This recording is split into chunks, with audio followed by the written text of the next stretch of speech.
مین وجہ کیا ہے یہاں پہ سر؟ یہاں پہ ایک یہ اندرناک واقعہ ہوا ہے جس میں جگہ چھوڑ دیا یہ آگے سے جگہ دیکھیے ہوا تھا جی جی آگے پڑا ہے وہ شہید کی دروازے پہ گاڑی کہاں پہ اور وہاں پہ بچے سوئے ہوئے تھے، ایک بچے کا سر کچلا، یہ 3 بجے کا ٹائم تھا اور اس کے بعد سر گاڑی اس کارنر میں رکی اور پولیس کی گاڑی وہاں پہ آپ کو پتہ ہے ہمیشہ کھڑی ہوتی ہے اور وہ پاس کھڑے رہے، انہوں نے نہیں روکا. سینیٹر صاحب کی چیختے رہے. یہ گاڑی یہاں پہ آئی، گاڑی آپ لوگوں نے پکڑ لی یا نہیں؟ ہم نے گاڑی کیسے، وہ ہمارے اوپر سے پہلے ایک دفعہ آئی اور پھر ریورس کر کے بھی اوپر سے ہی گئی اور پھر وہاں جا کے رکی کارنر چکر بھی لگایا نہیں، یہ آئی بھی یہاں سے واپس چلی گئی. دیکھیں نا اسٹریٹ یہاں پہ کوئی بار نہیں تھا، ہمارے سے پیچھے بارڈ وائر رکھی تھی انہوں نے، ہم تو یوں ہی لیٹے ہوئے تھے، وہ سیدھا اوپر ہی چڑھ کے آئی. تبھی 2 بندے موقع پہ پیچھے اب آپ کی ایڈوائس دیں گے. میں نے ان کو کہا ہے وہ کہہ رہے ہیں 22 سے چلے جائیں آپ. السلام علیکم جی، بن جاتی ہے. ادھر ہی آپ وہ لے کر آ جائیں جو میں نے آپ کو کہا تھا. بار بار اس کو ریپیٹ کرنے کا فائدہ نہیں ہے. میں ذرا یہ اندر یہاں پہ سر کرائم سین ہے. آپ نے یہاں پہ دیکھا ہے کیا بریفنگ دی گئی ہے اور اس وقت ان کی جو FIR ہے وہ نہیں کاٹی گئی ہے، تو کیا کہتے ہیں آپ اس حوالے سے؟ یہ اسلام آباد ہے اور پاکستان کا کیپٹل ہے. یہ لوگ احتجاج کر رہے تھے غزہ اور فلسطین کے شہداء کے ساتھ، عوام کے ساتھ، اور اس سلسلے میں آئے ہوئے تھے، والنٹیئرس تھے، سوئی ہوئے تھے. رات کے 3 بجے گاڑی ان پہ چڑھ ہوتی ہے. 2 لوگوں کو شہید اور 3 زخمی ہو جاتے ہیں. نہ قاتل کا پتہ چل رہا ہے، نہ اس کی شناخت ہو رہی ہے. یہ ہزاروں کیمرے لگے ہوئے ہیں. ڈی چوک کے سامنے بالکل میٹروں کی فاصلے پہ پارلیمان ہے، ایوان صدر ہے.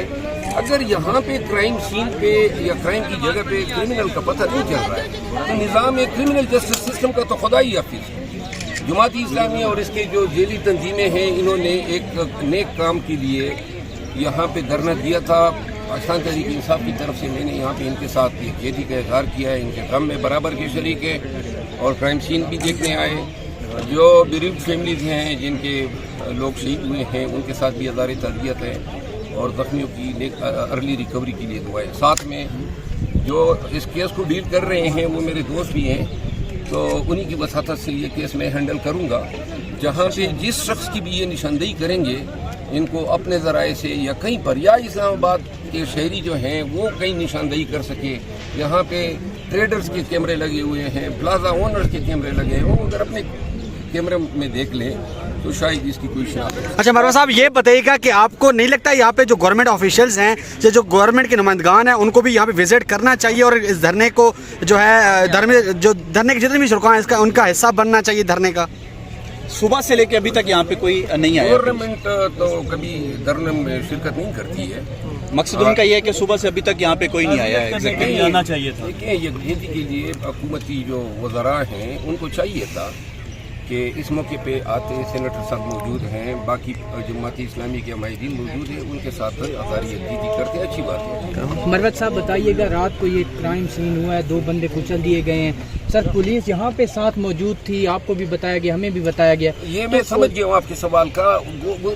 اندازہ یہ ہو رہا ہے کہ کوئی شخص جو بھی تھا اس کو بچانے کے لیے کوئی ریپلیسمنٹ کی گئی، دوسرے متبادل کو لایا گیا، اور وہ کوئی طاقتور شخصیت ہی ہوگی کہ جو اس کی اتنی اپروچ ہے کہ ایسی ایک ایونٹ میں جا کے اپنی گاڑی جو ہے لوگوں پہ چڑھا دیتا ہے. دیکھیے، یہی اشر ہیں. آج پاکستانی بچے جو بشکیک میں یعنی کرغیز کیپٹل میں پھنسے ہوئے ہیں، کل رات میں نے ایکس پہ ان کے ساتھ سپیس کیا. جو باتیں وہ کر رہے ہیں، ہمارے وزیر خارجہ بالکل اس کی الٹ زبان بول رہے ہیں. وہ کہہ رہے ہیں ہم پہ بدتریج حملے ہو رہے ہیں، ہمیں مارا جا رہا ہے، وہ خوفزدہ ہیں، ہراسمنٹ کا شکار ہیں. اور یہاں پہ کسی وزیر خارجہ کو جانا چاہیے تھا نا، کیوں نہیں جا رہے ہیں؟ وہ کرغیز گورنمنٹ جو ہے اپنی ناکامی بچانے کے لیے کہ کوئی اس ایویڈنٹ یا انسیڈنٹ جو ہے اس کی بوگی ریز ہو جائے گی تو ان کو کہتے آپ نہ آئیں. بھائی جائیں، ہمارے بچوں کو آپ کی ضرورت تھی، آپ جاتے ان کو دلاسا دیتے. وہاں پہ بچے زخمی ہوئے ہیں، وہ تعلیم لینے کے لیے گئے تھے، اور کسی کے 3-4 سال ہوئے ہیں، 3 سال ہے، 4 سال ہے، کوئی آخری سال میں ہے. اب ان کی مستقبل کا پتہ نہیں لگ رہا ہے. یہاں پہ طیارے ان کو نہیں مل رہے ہیں.